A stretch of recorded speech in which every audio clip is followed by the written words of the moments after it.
Қасқыр мен егінші. Бір қасқыр тамақ іздеп келе жатып, құрылы тұрған қақпанға түсіп қалады.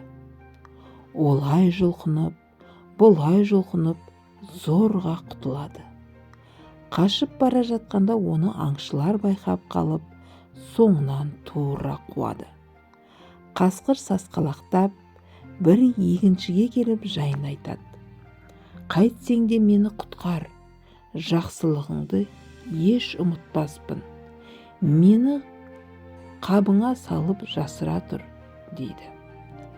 Қасқырдың мүшкіл халін көрген егінші оны қапқа салып алып, арқалап жүре береді. Кешікпей мылтық, қылыштарын жарқылдатып аңшылар жетеді. Қашып бара жатқан қасқыр көрмедің бе? Деп сұрайды олар. Жаңа бір қасқыр анау шоқыдан әрі асып кетті. Тезірек ұстаңдар, дейді. Аңшылар ұзаған соң етікші қаптың аузын шешіп қасқырға: жөніңе бар, кейін маған бір жақсылық етерсің, дейді. Қасқыр қуанып, секіріп шығып егіншіге: мен сені жеймін, қарным аш, деп тап береді.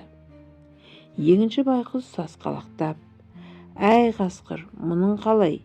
Мен сені өлімнен құтқардым ғой. Жақсылыққа жамандық ете ме екен? Олай болса, төрелігін біреуден сұрайық. Қайсымыздікі жөн екен, дейді.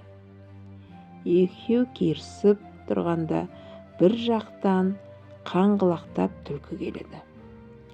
Бұлар түлкіге оқиғаны бастан аяқ айтып береді.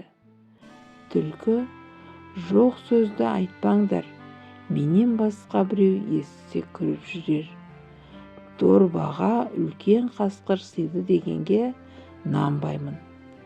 Барып тұрған өтірік, дейді.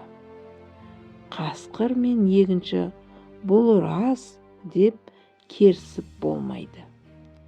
Түлкі қасқырға: қапқа кіріп көрсетпесең сенбеймін, дейді. Қасқыр оны сендірмекші болып, қапқа кіргенде түлкі егіншіге: байла қаптың аузын, енді қимылдайтын кезің келді. Күзде егінді қалай орып жүрсің? Қане көрсетші маған, дейді. Егінші құралын алып қасқырды ұра бастайды. Біраздан соң түлкі: егінші, енді қаптың аузын аш, дейді. Сонда Қасекең атып шығып, алды-артына қарамай зыта жөнеледі. Артынан түлкі: көптен бері тапқан бір әдісім еді, деп сақ-сақ күледі. Сөйтіп егінші байқұс түлкінің айласымен ажалдан құтылыпты.